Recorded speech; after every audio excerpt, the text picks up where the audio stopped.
morning, everybody. How you feeling? Good enough. No? Nodding, smiling. Good to see. Any questions before we get started today, random or otherwise?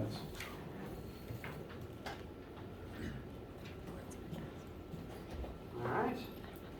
A couple of things to note. Today is the last day of August. The first homework on WebAssign is currently slated to be due September 12th. That is Monday after next, just to give everyone time to log in and get used to the flow of things. Normally, again, we'll do about one a week, so we'll start a chapter and the homework will be due about a week later. Not this time. This time it's 2 weeks. It's the start of the year and I'm still sleeping, please. This week, we'll conclude chapter 1 to, all of my notes have 1 and 2 kind of mashed together. We'll conclude this section by the end of this week and start moving on to two-dimensional motion next week. What you should be doing outside of class is beginning the first homework assignment if you haven't already. It's just the basics we've covered so far and the motion stuff that we are still covering.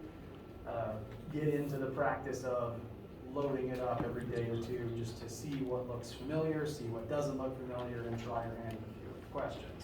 Again, you have infinite retries. It's just practice. Additionally, further reminder, lab has begun this week, so if you didn't have Monday, Tuesday lab, you probably have lab either today or tomorrow. Be sure to show up to your section. And I think that's most of the reminders. On Monday, we began looking at the variables and formulas that we will use to quantify motion, namely the 4 formulas that come as a little family that we'll keep referring back to all semester. We talked about the first 2. Those are respectively the definition of velocity and the definition of acceleration. They are both useful, but these 2 formulas on their own are somewhat limited, as they only have 3 terms in them, which limits the number of things you can use them to solve for. And of the 2, number 1 also just doesn't work if an object is accelerating. Formula number 1 only works if an object moves at constant velocity. And because of those limitations, some very smart people came up with the remaining 2 formulas on this list, which have their own unique applications. But they both are similar in that Formula 3 and Formula 4 both describe displacement as an object is accelerating. We determined, or at least reminded ourselves, that while an object is speeding up, while you hit the gas in a car and the speedometer begins increasing, I think that's the right angle. It's the other way. You are moving while speeding up. You are displacing while the velocity increases. The car doesn't just remain in place until the speedo hits 60 and then you take off. You have to be moving while that happens. And the same is true of the inverse. When you hit the brakes, you slow to a stop over a distance rather than just stopping cold immediately in place. That would be very bad for your neck. And these 2 formulas can help determine what distance over which you are accelerating. They have 2 slightly different uses. Formula number 3 talks about the displacement based on time and referring to the object's initial velocity at the start of that time compared to the acceleration as the whole thing is going on. One small note, because it does vary somewhat from what you'll see written in textbooks versus what I write on the board. This symbol here, V with a subscript of 0, this is one way in which physicists refer to a variable at time of 0, at the beginning of an experiment. If I was to read this out loud to you, I would probably call this V naught. But the way that word would be spelled is N-A-U-G-H-T. This is a Britishism that they sometimes use in place of a zero. And I learned physics from, well, one of the people I learned physics from is South African, so I think I picked it up from him. V naught is a synonym to V initial. It's just different ways of referring to what is the variable at the beginning of the experiment, what is the variable at time equals 0. So whether it's subscript 0 or subscript I for initial, that's what it refers to. And because they mean the same thing in my head, I will oftentimes switch back and forth between them interchangeably, sometimes on the fly, because they mean exactly the same thing to me. There's no difference between them in my brain. If switching between them is an issue for you or confuses you, please call me out on it, because I don't want the way my brain works to be a problem for you. But subscript 0 or subscript I refers to the same thing, just the initial variable at the start. Formula number 4 doesn't actually have T in it. So this one's application is, usually you'd use 4 most of the time when you don't know time, or you don't necessarily need time to figure out a particular answer. For 4, something's final velocity squared is equal to its initial velocity squared plus 2 times its acceleration times its displacement. So similar variables used similarly, but solving for a slightly different thing. But since there's a displacement in it, it's still referring to the situation we're talking about where you move while you're accelerating. Questions thus far before we start applying these two?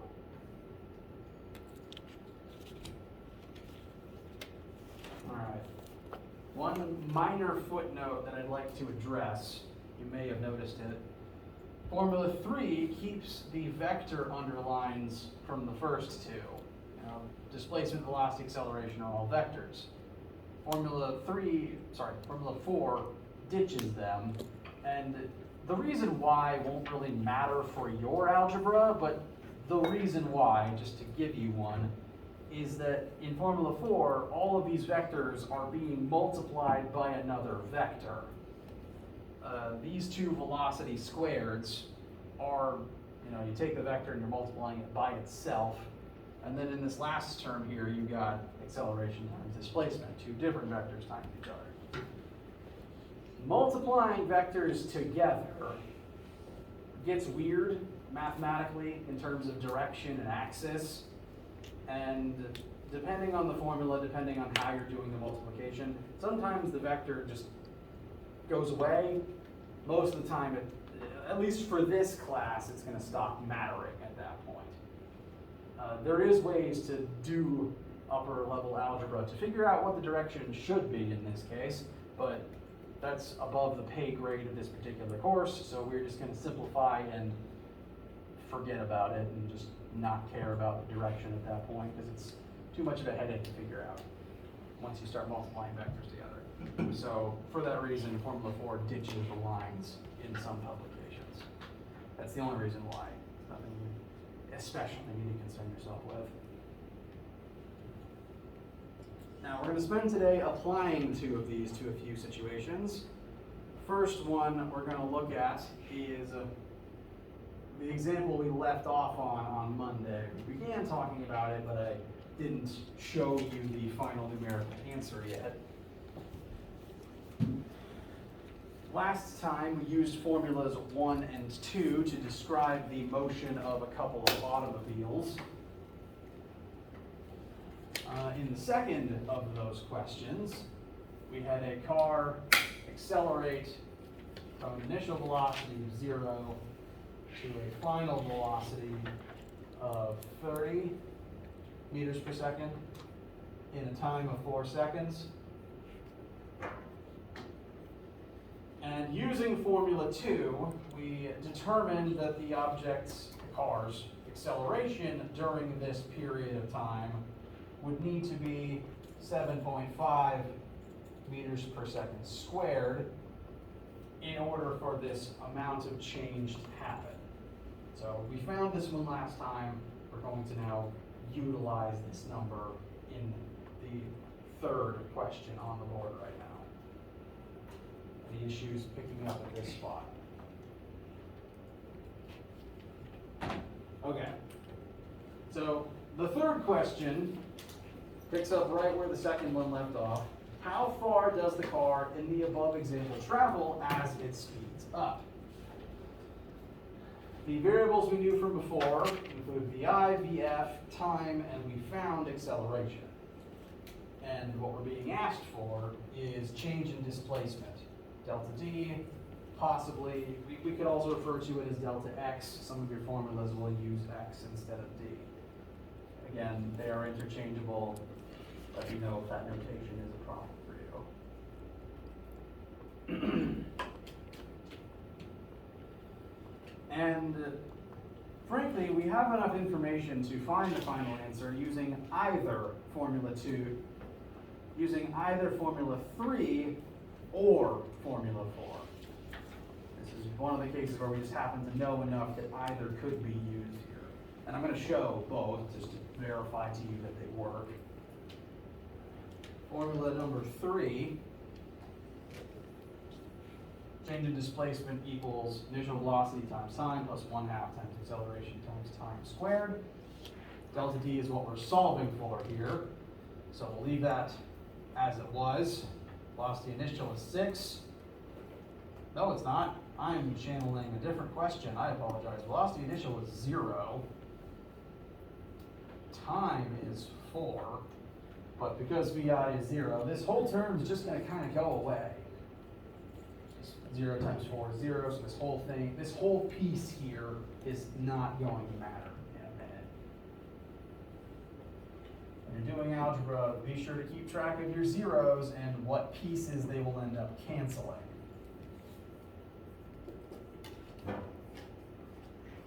Last piece of this formula is 1/2 times the acceleration we found last time times time squared.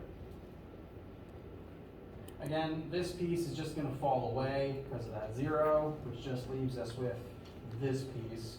And do correct me if my memory is off, but I believe that would make the final answer about 60 meters. Which, if you're still developing a sense of scale for the metric system, would be about 200 feet.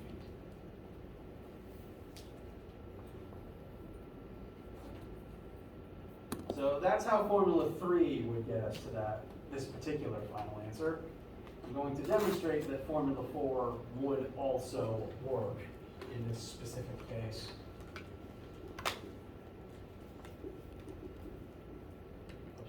Plus 2. So formula number 4 says final velocity squared equals initial velocity squared plus 2AD. Our final F is 30. Our initial is, final V is 30. Our initial is 0 plus 2 times 7.5 times our unknown delta D. Once again, our VI term is just going to kind of go away.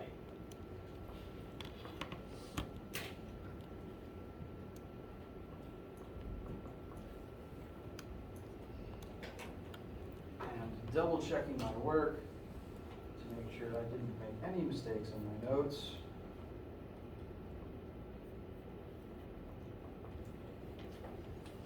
Solving for D should once again give us 60.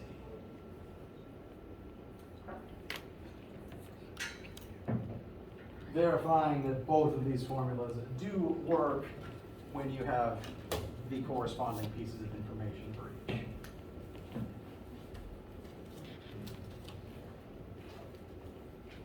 Questions, comments, needs, concerns, etc.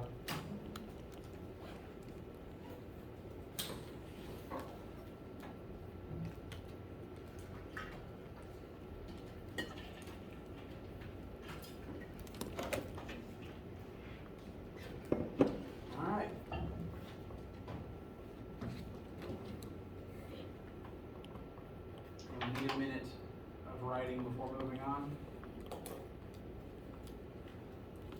objections? All right, so I want to now show some additional cases where the information we've started using can be useful. And when talking about displacement, velocity, and acceleration, one of the most common sorts of examples that's going to come up all term is falling. And falling, gravity, it's going to be important to the point where I want to make sure to get some terms defined and some relationships established now so that they aren't confusing later. Because some parts of gravity get either confused or mislabeled, and those mislabels can sometimes lead to more confusion. So I want to try to make sure to set up all the vocab definitions now to set everything about how gravity is going to be used in this course straight here at the beginning. Now, gravity, when I refer to gravity, the concept of gravity, what I'm referring to is a force. Gravity is a force that pulls on objects with mass. You, as a being comprised of matter, have mass. Therefore, there is a gravitational force between your body and the mass of planet Earth. Every object that has mass on Earth's surface will have a different weight, weight being a synonym for force of gravity. Every object with mass will have a different weight based on the mass inside of that object. So something that has a mass of 1 kilogram would weigh about 10 newtons. Something with a mass of 10 kilograms would have a mass of about 100 newtons. Sorry, a weight of about 100 newtons. I get tongue-tied sometimes. So weight refers to the value of the force of gravity, and every different object has a different weight depending on its mass. Interestingly though, even though different objects can have different weights, they will all still accelerate while falling at the same rate. Depending on what science classes you've had and possibly what Bill Nye episodes you've watched, you may be familiar with the idea that you can drop two different objects of two different weights. Trying to find the heaviest object in my possession that I'm okay with dropping. It's not going to be my calculator.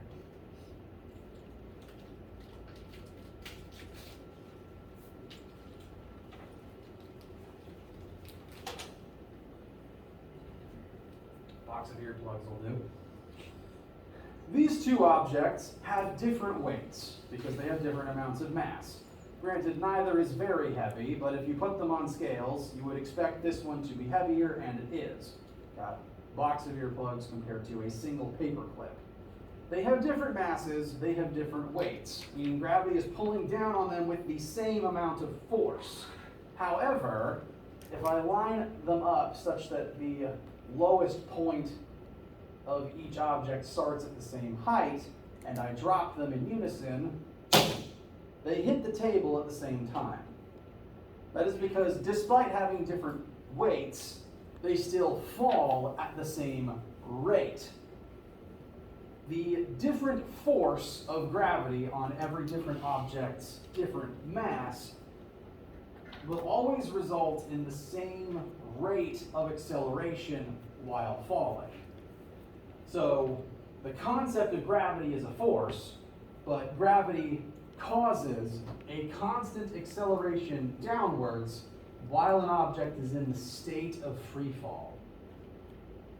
And this value, currently on the board and in the notes, negative 9.8, technically negative 9.81. It's not a big distinction, but it's slightly more accurate to keep the 1 on there. That value refers to the acceleration of gravity while an object is in free fall. while falling, you are technically accelerating. Every second you're falling, you are becoming faster and faster until you eventually hit something. This is why falling from a higher height is more dangerous, because the greater a distance you're able to fall, the longer you're in the air, the more time you have to accelerate to a higher speed before you go splat. You've probably gauged at some point in your life, what height of chair or step ladder is safe for you to jump off of, and any higher than that, you either get reasonably afraid or you'll hurt yourself. Because again, as falling is inherently an acceleration. The longer you fall, the higher your speed gets. Eventually you'll hit a concept referred to as terminal velocity, but that's not a calculation for this particular course. In general though, gravity causes falling.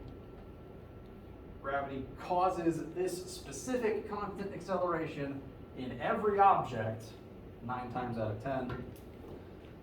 And that's the number we're going to use for the acceleration of gravity as an object falls for this entire class.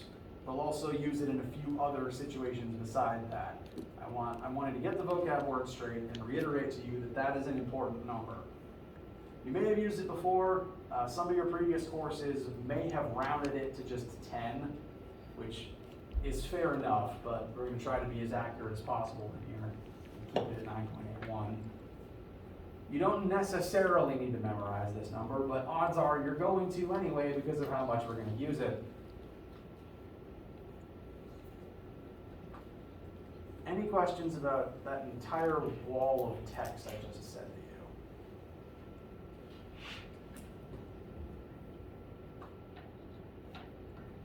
you? Okay.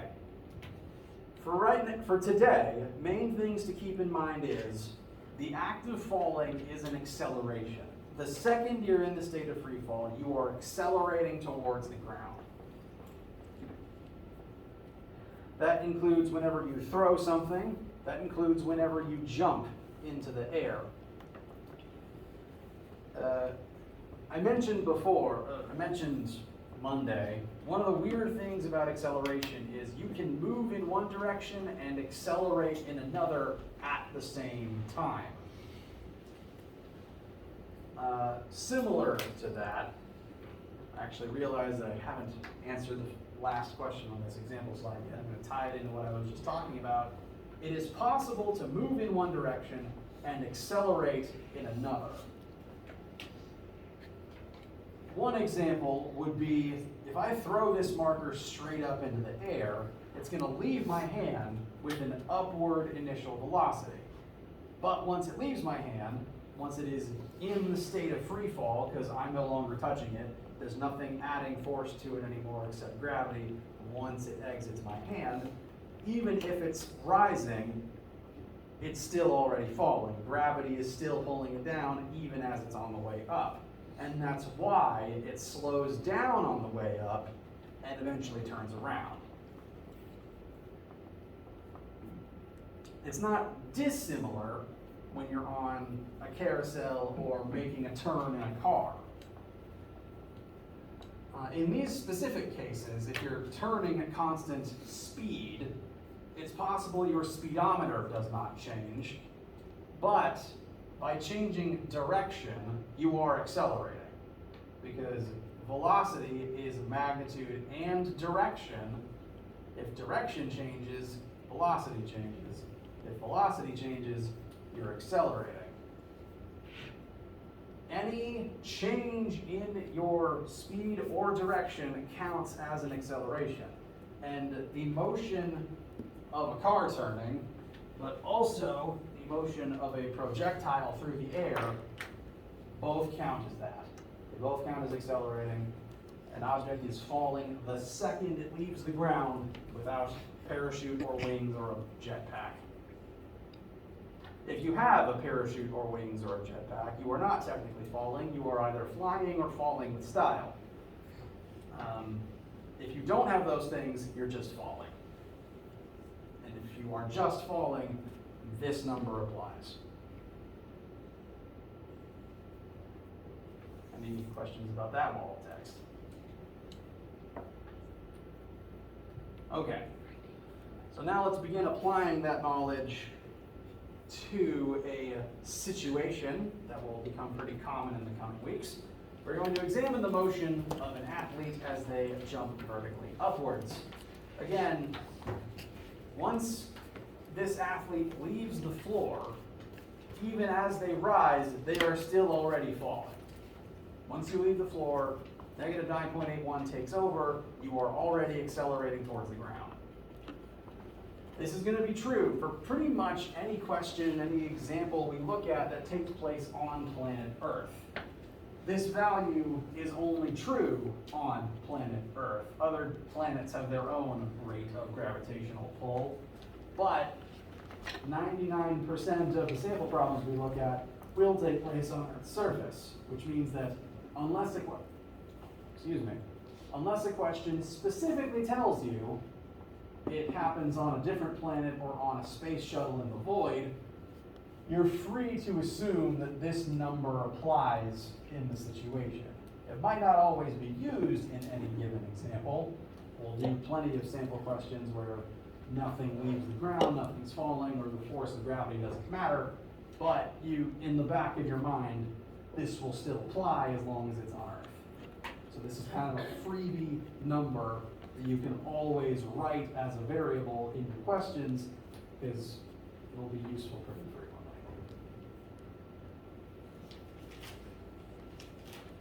So, to actually read the sample question at hand, a basketball player leaves the ground with a vertical initial velocity, jumping straight up, of 6 meters per second. We will prove mathematically how impressive that actually is. So, numbers that we've been given here. Actually, the only number that the problem text gives us for an absolute fact, or gives us in certain terms. I keep questioning the way I say things. The only number actually in the text of the question is the 6. 6 meters per second upwards as our starting velocity. And this is one way in which physics class differs from a pure math class. Because in a pure math class, you've probably been given every number you need, and then you put it into a formula, and then you get an answer which may or may not have any context. But this question, physics, these are going to be logic puzzles, which means I encourage you to examine the physical situation that the question describes and try to utilize your knowledge of what's happening, why it's happening, and what assumptions you can make about the situation to help fill in some blanks and get some more numbers that the text doesn't necessarily outright state. For example, we can assume this happens on Earth because it doesn't say it happens somewhere else, which means this number is a freebie, 9.81. So this is going to be the acceleration of gravity while this particular athlete is in the air. This number shows up so often in physics that physicists gave it its own variable. If you see a lowercase g anywhere in a formula or in your notes or in anything, that refers to this number. Lowercase g specifically refers to acceleration of gravity on planet Earth. There'll be a few formulas that specifically call it out, such as when you're calculating the weight of an object on planet Earth. But because it is an acceleration of gravity, you're also allowed to put it into any a variable spot in a formula, because it is an acceleration. There's going to be lots of times where a question will call for an a, and if the thing causing acceleration in that situation is gravity, this is the number that will go there, because it is the a of g. So that number can go in one of two different spots depending on the formula you're looking at. We are going to put it into the acceleration position of formula 3 in a moment, and also formula 4 in a moment. So, one assumption we're safe to make takes place on Earth, this number automatically applies. As we make note of that particular number, I do need to point out this is the point where direction is really going to start mattering in our work. Because this athlete's initial velocity is 6 meters per second vertically upwards. Gravity is always going to be 9.81 meters per second squared downwards. Same axis, but different direction in that same axis. So we need to note that fact by making one of those numbers positive and the other negative. Technically speaking, you could make down positive if you really wanted to. There's nothing stopping you, but you'd have to make sure to stay consistent with that choice in all of your work. You have to decide at the beginning of the question, do I put a positive sign on up or do I put a positive sign on down? And you have to stick with that choice consistently throughout all of your work. For the sake of simplicity, I'm going to assume up is positive and down is negative, and I'm going to stick with that choice by making sure everything that points up has a plus and everything that points down has a minus. Questions, etc. at this time? Okay. So, making note of 9.81 is the first logic assumption we can make about this situation.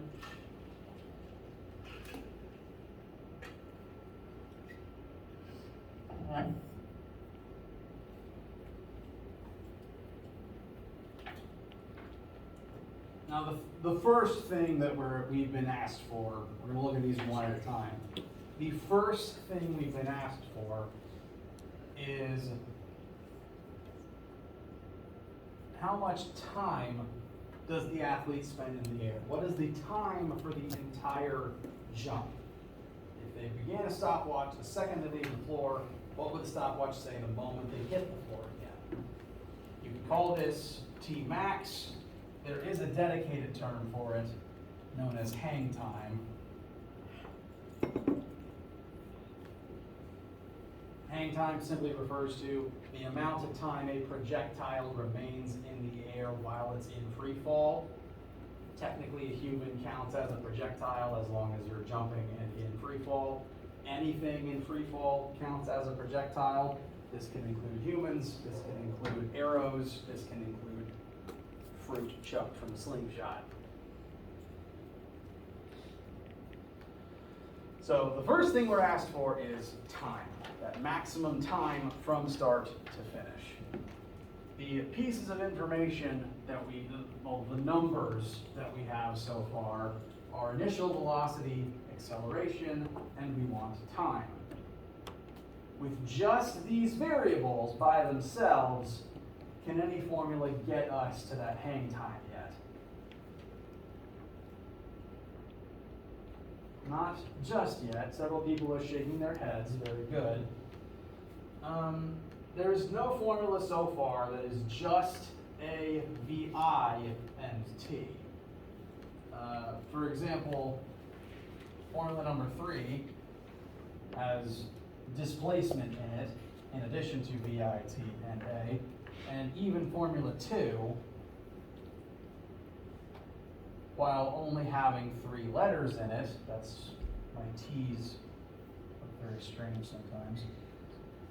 Keep in mind, delta V is always final minus initial, and we don't know the final velocity technically. It hasn't been presented to us yet. This means we're going to have to make another assumption based on sort of the logic of the situation. And there's a couple different ones you can make. The one I'd like to point out to you right now is an observation about the change in height as this whole jump is elapsing. The thing we're trying to solve for first is hang time, the time it takes for this person to rise and then fall back down to the floor. if we wanted to use Formula 3, we would need to know what is that displacement to be able to find t. And strictly vertically speaking, if you jump straight upwards and then fall back down, what is your change in displacement from start to finish in the vertical axis if you start at the floor and then end at the floor? 0. You come right back to where you began. So delta y, specifically at the time of t max, is 0. So that should just be meters in the y-axis. So delta y at time of max is 0. You're back where you began by that point. So examining the situation, making this assumption, has given us a number that we can use to find our answer. Again, logic puzzles. How do we feel about this assumption?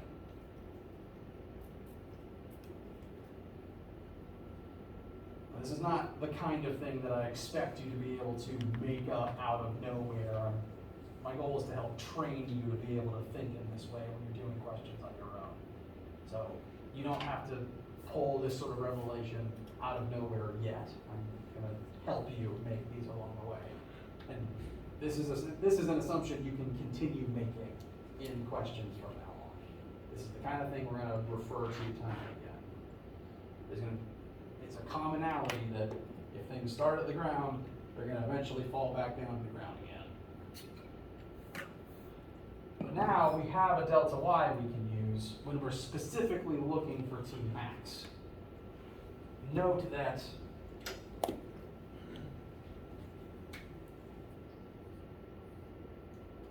these two specific variables are kind of time synchronized. These two kind of rely on each other.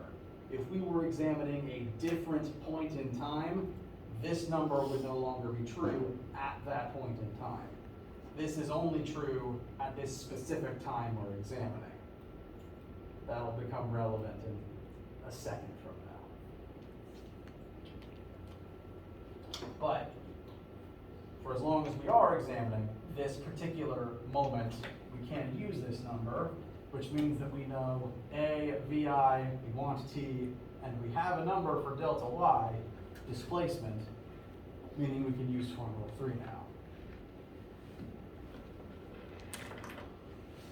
To start plugging things in, displacement, since this is y-axis, I tend to write delta y for that reason. It's interchangeable with delta d. D is the generic version. X or y is the axis-specific version. So our displacement at time max is 0. Our initial velocity is 6, again upwards, so I'm leaving that positive, times our unknown time, plus 1/2 times our acceleration, which it is important to make negative, times our unknown time squared. Time is the only unknown variable in this equation, meaning we are set to begin using algebra to find it. Does anyone detect a small problem in attempting to do so, though? Quadratic. That cursed word that some of you hoped you never have to use again, probably. Quadratics will come up in this class, especially with Formula 3 because of the t and the separate t squared. If you're using Formula 3 to solve for time, quadratics are going to come up sometimes. So this is your content warning for that one. However, we don't actually need it this particular time because of basically because of a cheat. Notice that if we were trying to set up the quadratic here, 1/2 times negative 9.81 would be A, since it's multiplied by the squared variable. The 6 would be B, because it's multiplied by the unsquared variable. There's no C. see 0. So it's just kind of lumped in with the 0 you need to have on the left side to make the quadratic work. That means every single term on the right has some amount of t's in it, and everything on the left is 0. And 0 is a convenient little pit that we can just throw a t into and it vanishes forever.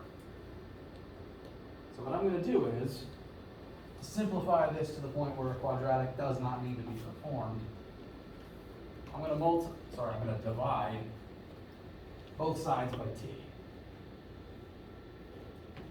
On the right, we have two separate terms with some number of t's multiplied into them.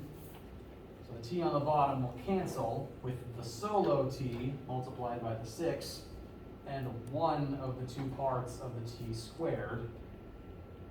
Meanwhile, on the left, all that side's still going to be 0. I'll change that by dividing it by something, which will give us, after this entire simplification, 0 equals just 6 plus 1/2 times negative 9.81 times just t. I'm realizing that some of you might not have looked at the quadratic in a while, so I'll put the form of it on the board to remind you of it.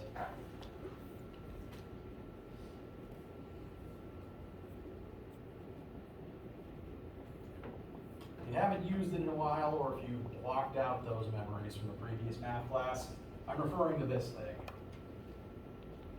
The idea that if you have a formula in this form, you can take A, B, and C, plug them into this equation, and solve for the 2 things that x would be equal to make it work. It's useful if a bit of a headache, and we will have to do it sometimes, but in the case where c equals 0, you can cheat and just kind of kick one of the variables into the void that is 0.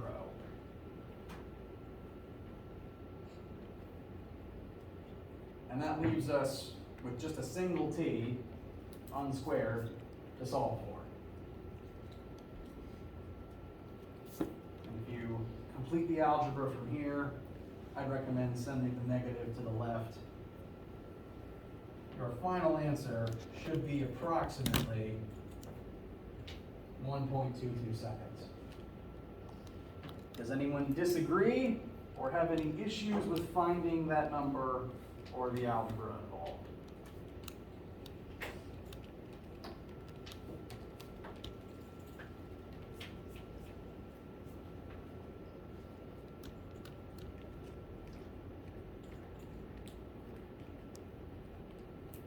All right. So, for a sense of context, 1.22 seconds is pretty good hang time. Me, normal, non-athletic adult male, my hang time's like 1/4 of a second at best. So this person's good at what they do and spend an entire second in the air. And in a second, we'll prove how impressive by figuring out what max height they can jump to. But again, any issues getting to that time down there? Yes? So to do the algebra, did you move the negative 9.8 and 1/2? Yes, I am occasionally guilty of doing some steps in my head and skipping some lines. I'll show what I did there. I would recommend moving, adding this term, the positive version of this term, to both sides to kind of get rid of the negative sign, which would look like 1/2 times positive 9.81 times t equals 6. 1/2 times positive 9.81 should be about 4.905 times t equals 6. T should then be 6 over 4.9, which is 1.22.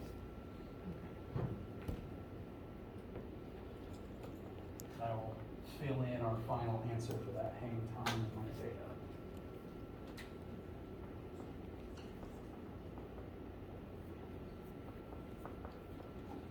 Yes?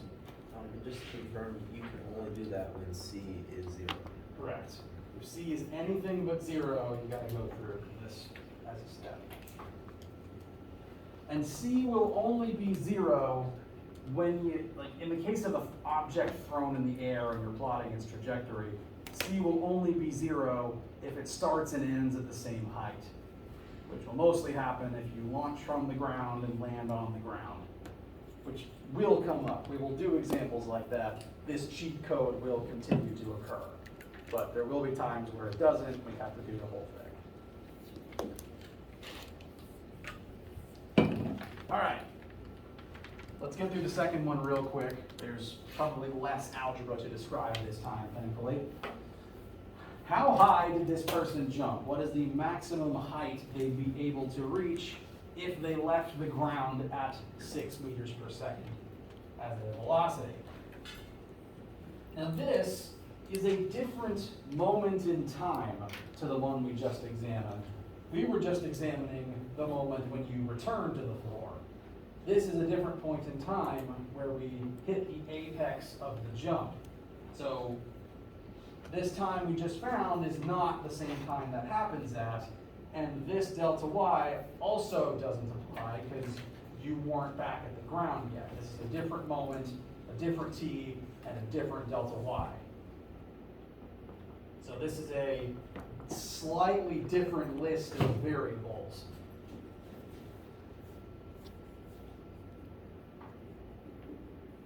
We don't know that maximum yet. The point is to try to find it. And the work we've done so far does not technically apply to this moment, which means we're going to need to make some different assumptions about this moment, where you freeze time at the apex. Now, again, there's a few assumptions that you could make. The one that I'm going to point out to you today is when any projectile hits the apex of its arc, what is its velocity? For the split second, it's at that highest point. 0. For a split second, you freeze time and you're just stuck there at your highest. What happens is your initial positive velocity drops to 0, and then gravity keeps accelerating you downwards and your velocity starts becoming negative.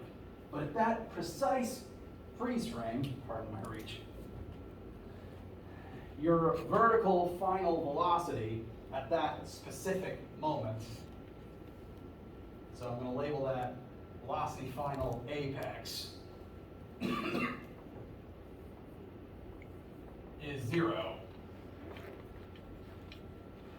So displacement at apex, final velocity at apex, acceleration during the jump, and knowing the initial velocity, those are the 4 pieces of information in Formula 4.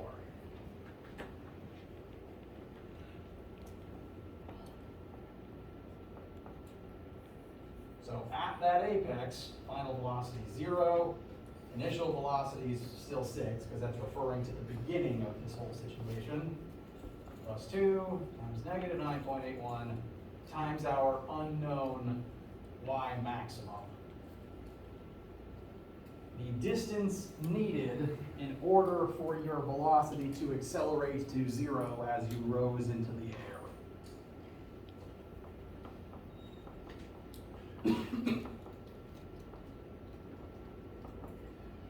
How do you guys feel about this whole examining 2 different moments and requiring different sets of assumptions for each? Not too mind-bending, I hope. So in the second half, we're only working with the first part of the jump where it's the basketball player goes from the ground straight to the apex. We're freezing time right here. Okay. So will we use time from the last problem, but just divide it by 2 for the first half? That's another one of the assumptions you could have made. There's a few in each part that you could make to get the answer.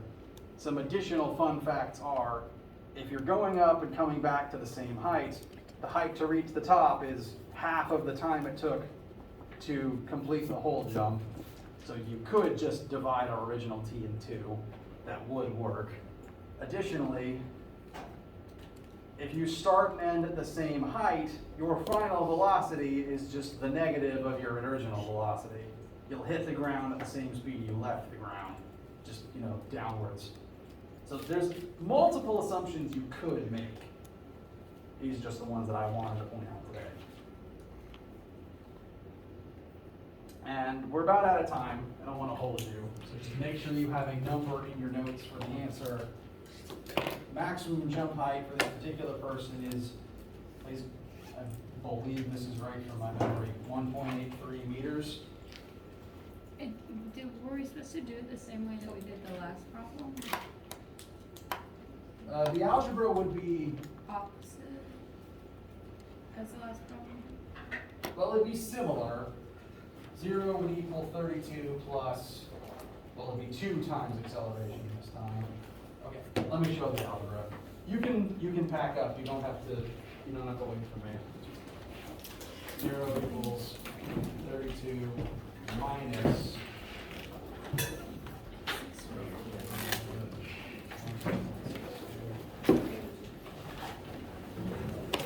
So, I didn't start that one. okay. Thank you, sorry. Wow. From here, I'd add this to the other side, divide, and you should get delta y equals 1.8 meters approximately, which is 6 feet in the air, so impressive.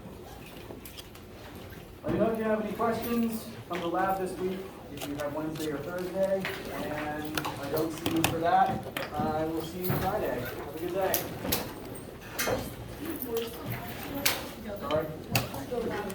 Sorry? Yes. All the afternoon slots are at 1:30.